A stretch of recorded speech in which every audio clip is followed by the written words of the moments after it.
So Petron has made a new version of their Basebuds Pro. It's called the Basebuds Pro New, literally. I've been using it for the past 7 days or so, and I think it's a good time to compare it to the older version of the Petron Basebuds Pro. Now, while on the surface the design looks pretty same, but you do notice some subtle improvements in the aesthetics of it. Like there's a giant Petron logo on the front with a groove on it. It looks pretty nice, and also there's the new finish on the top. Like I mentioned earlier in my first impressions video, the Basebuds Pro had a very slippery design, which makes it not so easy to hold. I mean, sure, it was very lightweight and slim, but the design was lacking polish, if you know what I mean. This time they've changed the finish on the top, so it's a lot more easier to grip and open with one hand. The individual earbuds are pretty much of the same size and they look the same shape, except for this flat surface, which is the touch capacitive surface for you to control the earbuds. This distinct touch capacitive area was not there in the earlier Basebuds Pro, and I'm definitely glad that it's here. Also, this time the button sensitivity has been reduced. You may think that it's a problem, but it's actually a good thing. It's much less prone to accidental touches now when you're wearing it and taking it off. Like if the original Basebuds Pro gave me about a 5 out of 10 accidental touches, this thing is only giving me about 2 out of 10 accidental touches. So the music isn't playing or pausing or skipping when I'm trying to adjust them in my ear. The battery indicator has been changed as we discussed last time, and it's pretty accurate. The numbers you see on screen are pretty accurate, and they correctly represent the actual battery percentage of the charging case. There is a colored accent strip that's running around the charging case, which also translates to the color inside the earbuds case itself.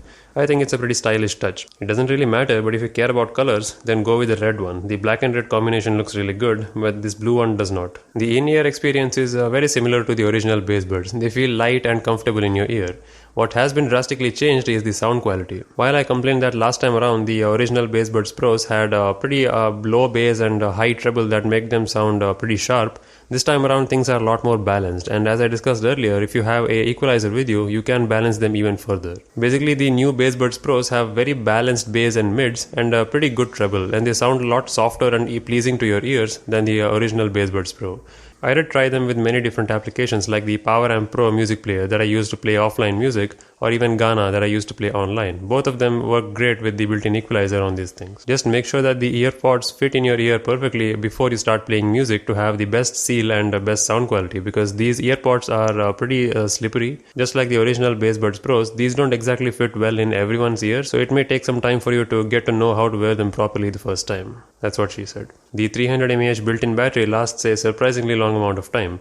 Like I didn't charge them at all, despite what they said in the case that you have to charge them fully before using for the first time. I did not do that, and they're still at 45% battery even after continuously using it for about a week. I use them about an hour and a half per day, and I primarily use them to listen to music, and then I put them back in the case. And they managed to survive just fine with the single charge. Of course, as I mentioned, there is USB Type-C to recharge it, and it recharges at 5 watts maximum. Now, getting to the reason why I mainly use them for songs is because even though they have Bluetooth 5.1, which is a tremendous advantage over the previous version of the Basebuds Pro, they don't have that lag-free experience that I got from some other earphones, like for example the Realme Buds Air.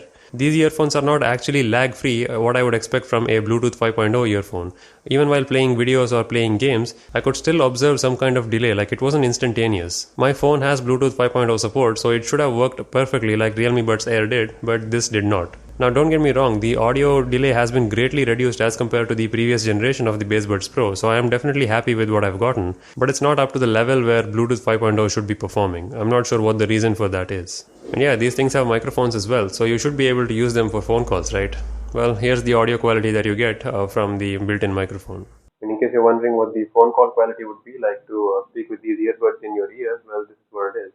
Right now I have both the earbuds in my ears, left and the right one. So if I just take away the right and put the right one back in its case, now I'm only connected to the left one. So I'm just using this for phone calls. The audio from the other side sounds okay, but my voice may sound like this.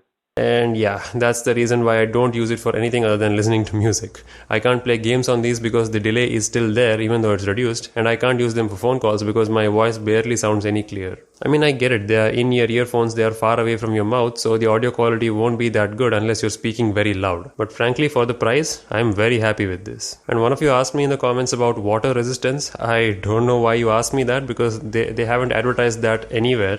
So while these things should be fine against a little bit of sweat in your ears, they are not really waterproof in any way. So don't dunk them in water. They're just 1200 rupees. Come on. I would test that on these units myself, but then again, this is not just gonna be with me forever, right? One of you will win this. So yeah, I did say there will be a giveaway in my previous video, didn't I? So there is a giveaway. I guess we'll go with the random comment picker. So just comment something about this earphone, something like, I don't know, what do you like about it? What do you hate about it? What are you currently using, and how will winning this earphone help you out? You can even say stuff like, I hate Petron bass buds. I don't care. I mean, as long as it's genuine and it's relevant to this video, you would be eligible. Subscribing to me is not a requirement, but if you do, that'll be appreciated, because when I pick your comment, I can also see if you have subscribed to me or not. But again, like I said, no pressure. If you don't like my content and you just want a free earphone, that's okay. Just leave a comment down there and be on your way. So what's the verdict then on the Petron Bass Buds Pro new versions of 2021? Without a doubt, hands down, these are the best truly wireless earphones Petron has ever made, and I don't think there are many competitors in this price range.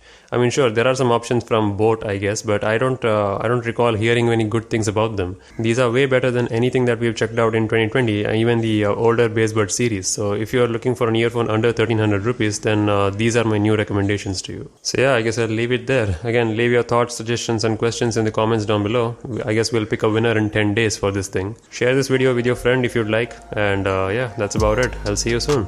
Cheers.